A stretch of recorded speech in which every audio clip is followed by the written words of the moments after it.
Hello, and welcome to Come Play With Us, a spooky storytelling podcast. My name is Leela, and I'm joined by my evil twin, Ruby. We're actually both the evil twin. We're both writers with non-writer day jobs. We believe in the power of great storytelling, so we've invited guests with the challenge of weaving a tale about real-life hauntings and paranormal activities with the sole purpose of scaring the shit out of us. We'll rate them to see how they've done. Our ratings go a little something like this: scared shitless,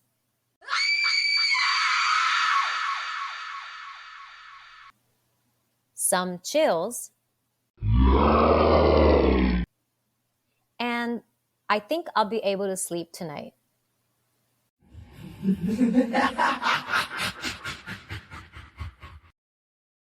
Welcome back to our show. Thank you. So glad to be back. Was it me? I wasn't able to scare you. Ruby, was it me? Who tried to me? It was you, yeah. Yeah.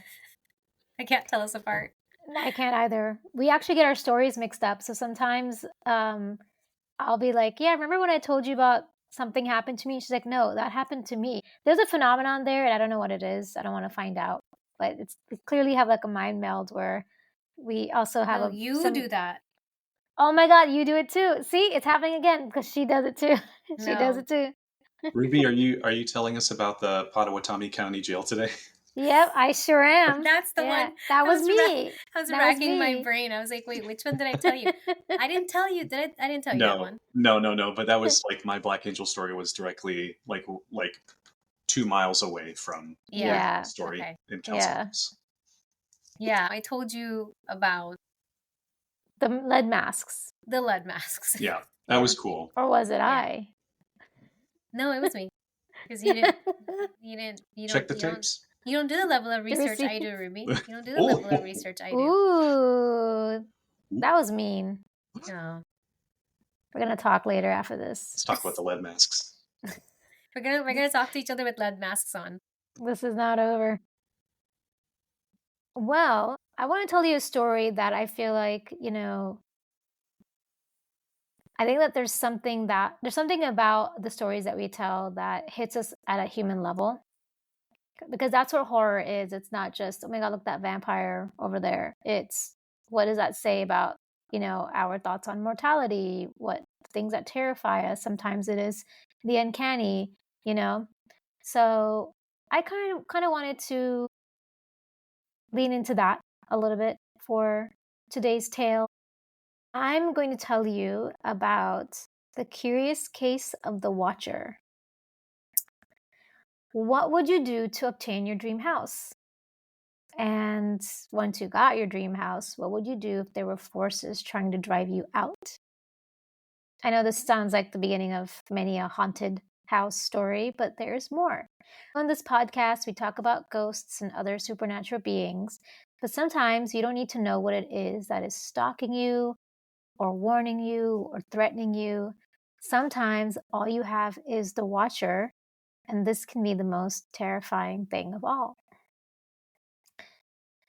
Our tale begins with Maria and Derek Broaddus. They purchased a home at 657 Boulevard in Westfield, New Jersey in the summer of 2014 for their family of 5. They had 3 children, very young, between the ages of 10 and 5. And this was, like I said, their dream home. It's a beautiful home. I'll tell you a little bit more about it, but Maria had grown up a few blocks away from this house, and Derek, her husband, had worked his way up to a VP role in his company so that his family could purchase the $1.3 million home. So, like I said, dream home and a wonderful opportunity for both of them. This was a desirable home in a desirable neighborhood made up of mostly well-to-do families. The 6-bedroom house had been built in 1905, and when put to market was receiving offers way above the asking value. So the Broadduses really lucked out, and they knew it. It is 3,800 square feet on the inside. So big, beautiful house, perfect for a family of 5. But sometimes too good to be true really is too good to be true. The first letter arrived just 3 days after the couple had closed on the house. The couple was in the middle of renovating the house and hadn't moved in yet. Alone at the house around 10 p.m. at night, Maria Broaddus opened up the plain white envelope that he'd pulled out of their new mailbox earlier that day, along with their other mail. This is what the letter said. Dearest new neighbor at 657 Boulevard, allow me to welcome you to the neighborhood. Okay, starts off very sweet. Nice typical note you receive from, you'd expect it from a new neighbor. There was no return address and no indication on who the letter had come from. But that's not what was weird about the letter. As Derek read on, the letter took on a different tone. How did you end up here? Did 657 Boulevard call to you with its force within? 657 Boulevard has been the subject of my family for decades now, and as it approaches its 110th birthday, I have been put in charge of watching and waiting for its second coming. My grandfather watched the house in the 1920s, and my father watched it in the 1960s. It is now my time. Do you know the history of the house? Do you know what lies within the walls of 657 Boulevard? Why are you here? I will find out. So, aside from these questions... I'm like, no, I don't want it. I don't want it. I don't want this. I don't want to find out. I don't want them to find out. No, thank you. Oh, and sorry, Ruby. When I know that you said the house was 1905. What year did they move in? To 2014. Oh, okay. Wow. Yeah. Ben, are you writing bullets down? Are you writing this down? He's writing notes. Yeah, I appreciate no one writes notes. Okay. Continue. All right. Well, aside from these questions, the note identified some other examples of how this person had been watching the house by identifying their car, which was a Honda minivan, and much more. From the note, I see already that you have flooded 657 Boulevard with contractors so that you can destroy the house as it was supposed to be. Tisk, tisk, tisk. Bad move. You don't want to make 657 Boulevard unhappy. You have children. I have seen them. So far, I think there are 3 that I have counted. Do you need to fill the house with the young blood I requested? Better for me.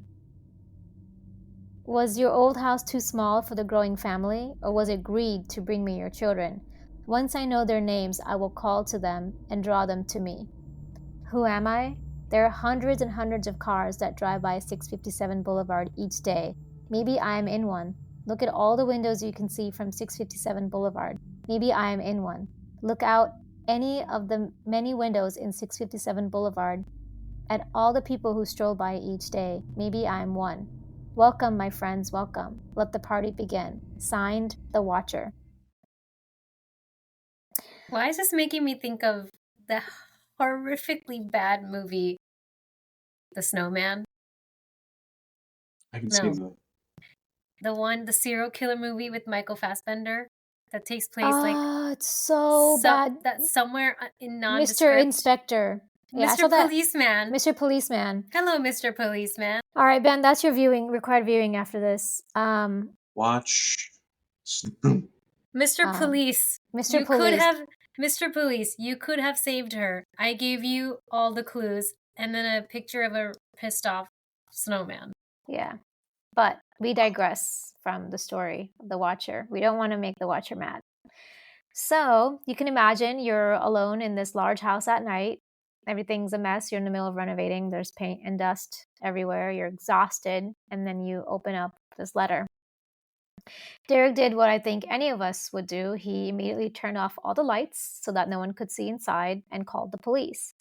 Naturally, the local police saw that and were like, WTF. They were completely perplexed by the strange note. But they advised Derek to move a piece of construction equipment from the back porch, move it away from the house in case the Watcher was violent. They didn't know yet. And tried to toss it through a window to gain entry, figure out a way to get inside. They also asked Derek if he had any enemies that would want to do this, and he didn't. He left the house that night and returned to his old house to show, his wife and kids were still in their old house, to show his wife the letter. They immediately emailed the house's previous owners, Andrea and John Woods, to ask about the Watcher and if they knew who it was or why they'd been targeted. Andrea replied the following day that they had also received a letter a few days before moving out. It had mentioned how long the watcher had spent watching them, but because this was the first and only letter they'd ever received in the 23 years they'd been living in the house, and because they were already moving out, they just thought the letter was weird and threw it out. So the Woodses went with the Broadduses that day, after they emailed, to the police again, who this time told them not to tell anyone else about the letter. The watcher could be anyone, especially one of their new neighbors. So I wanted to say, I most of the story I got from The Cut. So I'm going to be interspersing some of that article into this story. So this is an excerpt from The Cut. The Broadduses spent the coming weeks on high alert. Derek canceled a work trip, and whenever Maria took the kids to their new house, she would yell their names if they wandered into a corner of the yard. When Derek gave a tour of the renovation to a couple on the block, he froze when the wife said, "It'll be nice to have some young blood in the neighborhood." The Broaddus' general contractor arrived one morning to find that a heavy sign he'd hammered into the front yard had been ripped out overnight. So, after this, of course, the letters continued to come. The next letter they received said this: "Welcome again to your new home at 657 Boulevard. The workers have been busy, and I have been watching you unload carfuls of your personal belongings. The dumpster is a nice touch. Have they found what is in the walls yet? In time, they will." The letter went on, not only identifying the two Derek and Maria's names, but also even the nicknames of their children and their birth order. "I am pleased to know your names now and the name of the young blood you have brought me. You certainly say their names often." And then the letter also referred to one particular child that they had seen using, painting using an easel inside of their enclosed porch. And they asked, "Is she the artist in the family?" 657 Boulevard is anxious for you to move in. It has been years and years since the young blood ruled the hallways of the house. Have you found all of the secrets it holds yet?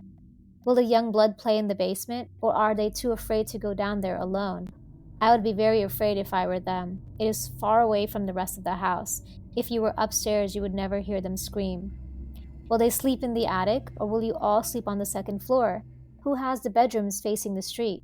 I'll know as soon as you move in. It will help me to know who is in which bedroom. Then I can plan better.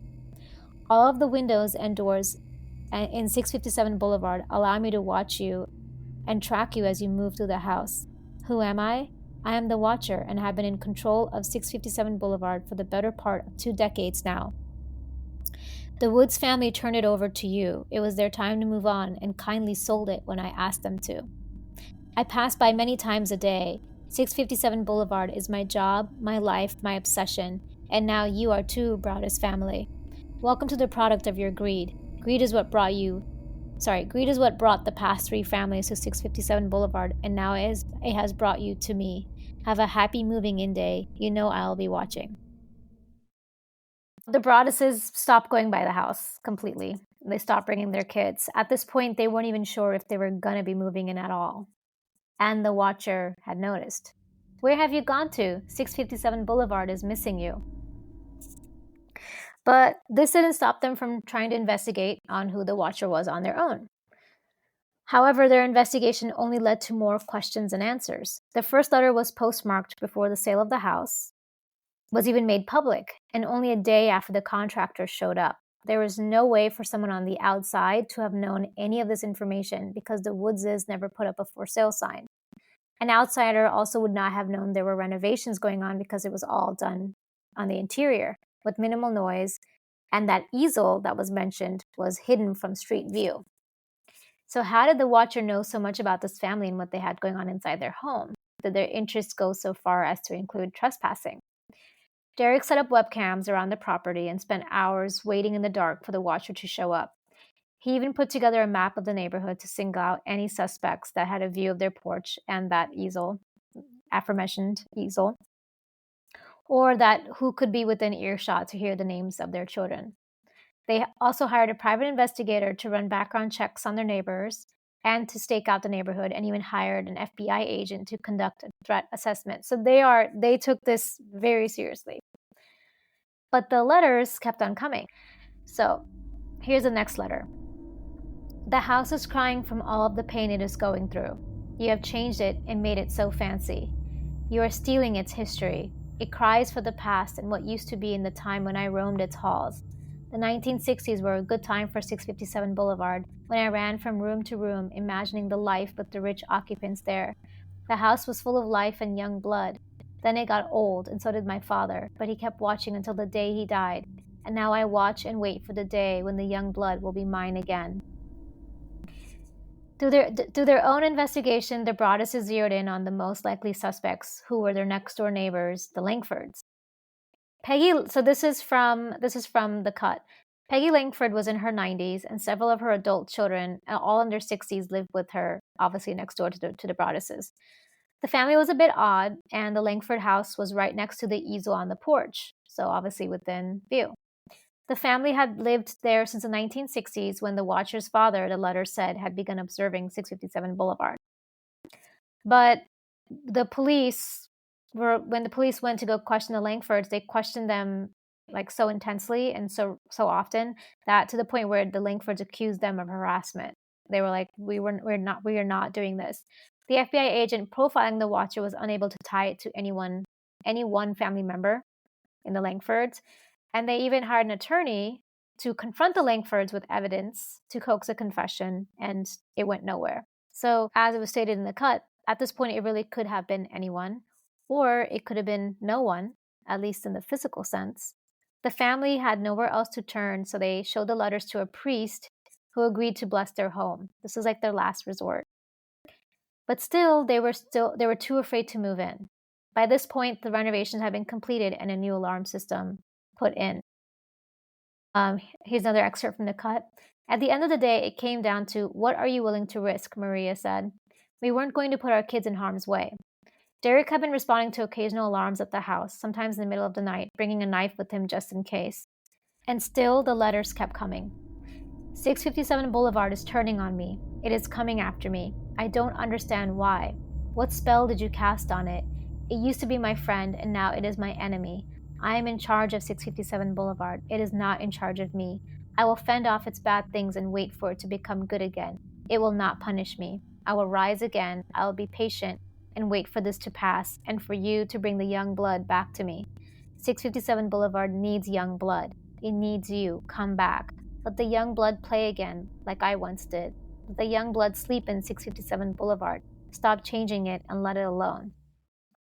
So by now, as this is progressing, the Broadduses had already sold their old home, and because they were too afraid to live in 657 Boulevard, they were now living with Maria's parents while continuing to pay for this house that they, again, were too terrified to move into. Maria developed PTSD symptoms, and the couple fought bitterly, and they often had restless nights over this. So 6 months after that first letter that they received, they decided to just call it, and they put the house back on the market. The Broadduses even decided to disclose some of the letters to prospective buyers out of respect to them, but that didn't help them at all. Finally, Maria and Derek filed a complaint against the previous owners, the Woodses, that if they had at least disclosed that one letter that they had received right before they moved out, this would have seriously affected if the Broadduses would have taken the house or not. A local reporter sniffed out the complaint, as local reporters often do, and the story went viral, like almost overnight, and even the Today Show picked it up. So here's another excerpt from The Cut. In Westfield, people were on edge. Lori Clancy, who teaches piano lessons in her house behind 657 Boulevard, told me one of her students came for a lesson shortly after news of the watcher broke and started bawling. She was terrified to walk down the boulevard, Clancy said. So the entire neighborhood was on high alert, and local police once again reopened the case to look into the neighbors further, because it had to be one of them, right? The Broadduses, too, opened back up their own investigation, and still thinking it was the Langfords, they even analyzed DNA found on the letter. There was no match to the Langfords, and once again, they were ruled out. A neighbor across the street, this is also from The Cut. A neighbor across the street was the CEO of Kroll, the security firm, and the Broadduses hired the company to look for handwriting matches, but they found nothing.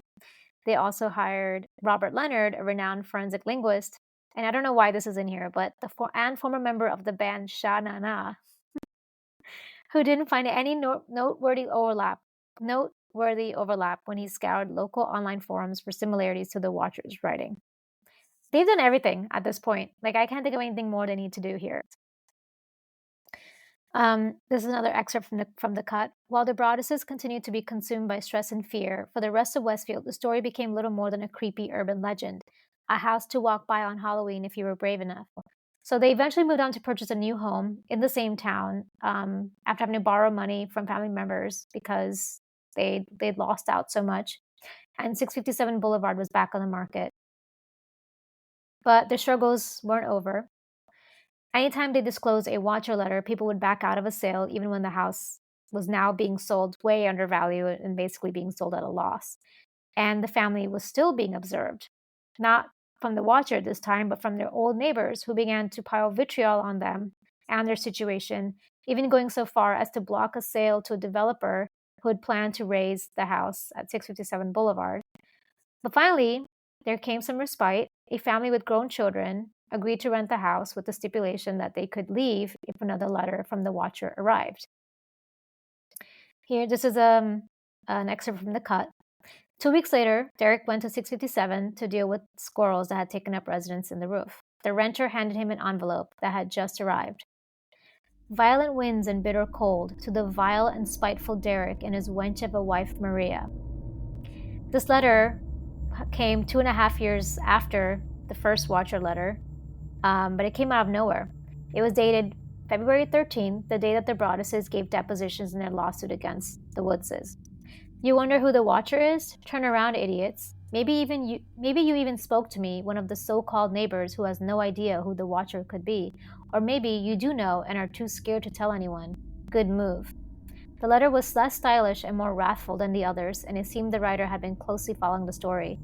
They had seen the media coverage, quote, I walked by the news trucks when they took over my neighborhood and mocked me. Derek's surreptitious investigatory efforts, quote, I watched as you watched from the dark house in an attempt to find me. Telescopes and binoculars are wonderful inventions. And the attempt to tear down the house.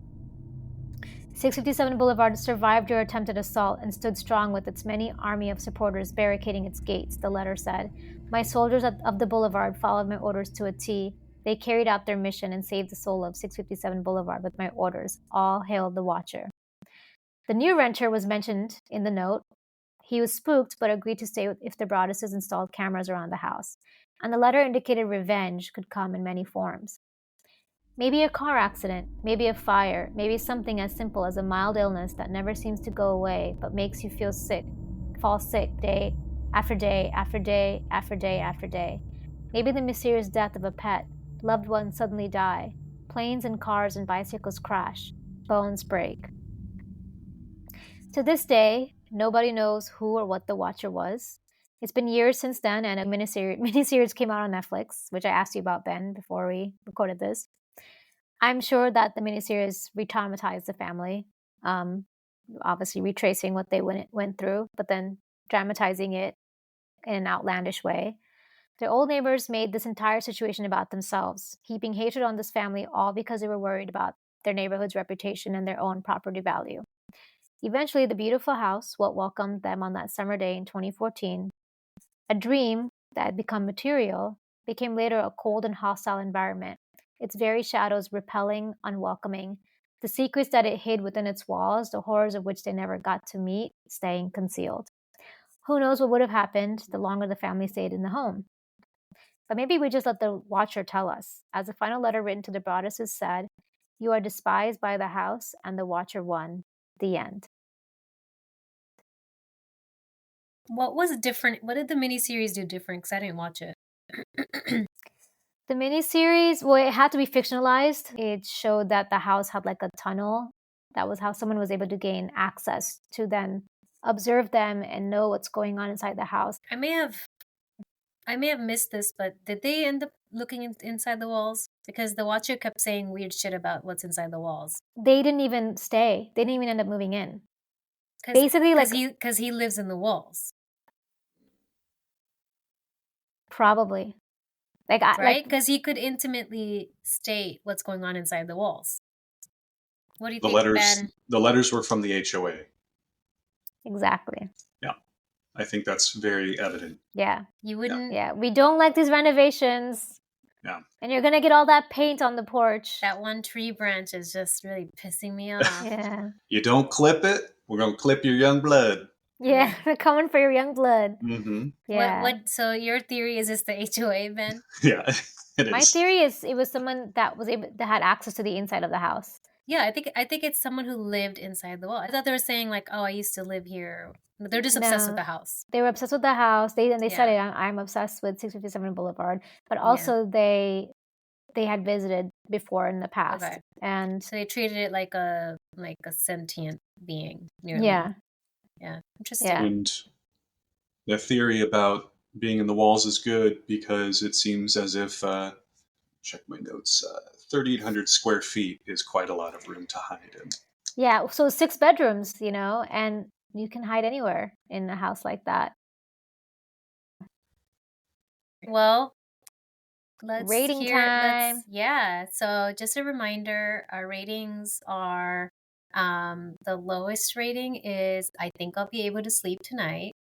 The medium rating is some chills, and the final rating is scared shitless.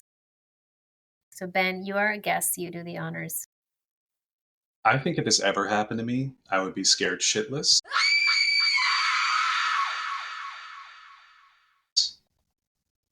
I think putting myself in the shoes of these people, if that happened to me and people were calling out like my children and what their nicknames were and stuff, that would be genuinely horrifying, not in like a ghost setting, but in a like, okay, who is this close to my family to where they're in this much danger? I would be scared shitless. Yeah, and that's the thing. That's why I want to tell this story, because it's not scary, but it's more like what it makes you feel, because I would be scared shitless, and I would have done everything that they did. And they didn't look in the walls. Actually, I was thinking it'd be really funny if for whatever reason, like some of those letters got lost in the mail and they went to like some other random family or something. Like, wrong house, dude. Yeah. There was another family that had gotten a letter about their own house. And it was just, again, it was like they had just moved in the neighborhood. They'd gotten a letter about their house, and then same thing, they had just thrown it away.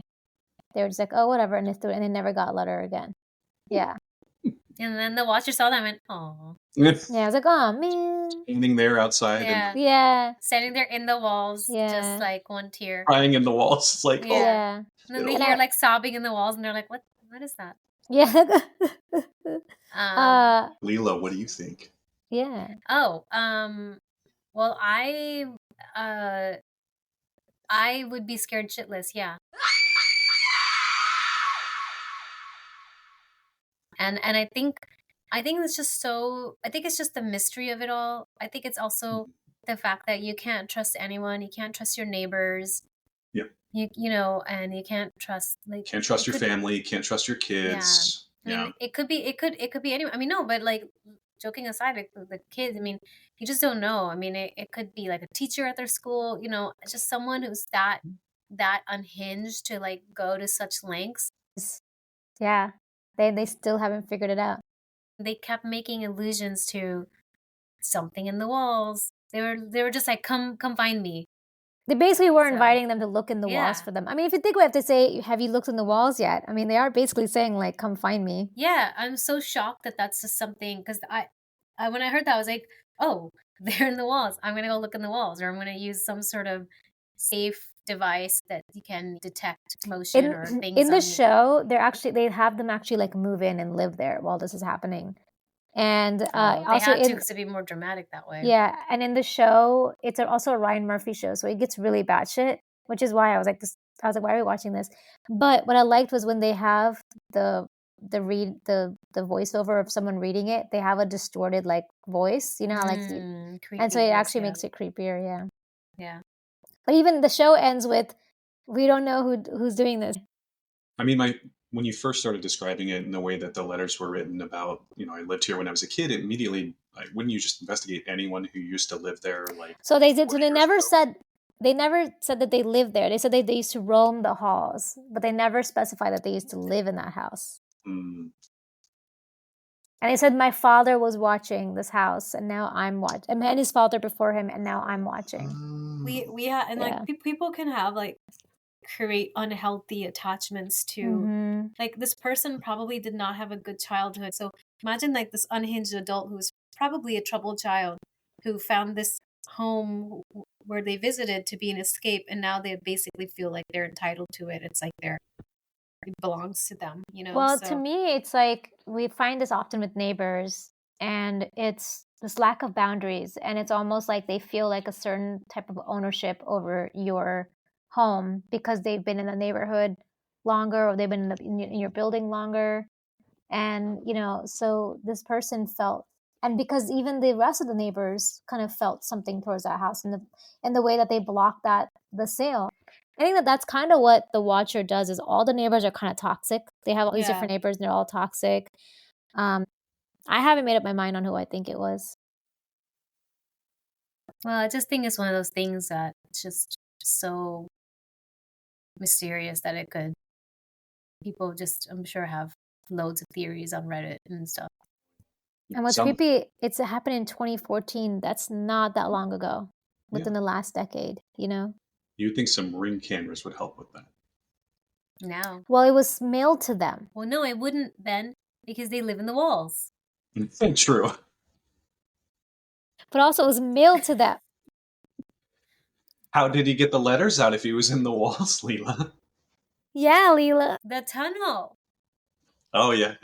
The Ryan Murphy tunnel? The Ring camera would not, you know. Was that was just in the show, right? It wasn't actually a tunnel? It was just in the show, yeah. But his version of Ring cameras was he had set up webcams. So he was still doing his due diligence. Yeah, like, he was doing like, that. I was like, he's thought of everything. Like, I couldn't, like, you know, and it was like, it became like an obsession for him. And I get it, because I have that type of personality, and I would be like, I am not going to rest until I find out who this asshole is. Yeah. That's freaky. All right, well, good job. Going on. That was great. Thank you. Yeah. And it's just one of those things, we could just keep going on and on with theories. But yeah. Thanks so much, Ruby, for scaring us shitless. You're welcome. Oh, and by the way, just for our listeners to know, we have surpassed 1,000 downloads. Woohoo! We are all over the world. We have listeners in Japan and Malaysia, South Africa, Turkey, Portugal. We have listeners all over the world, so we want to really so excited.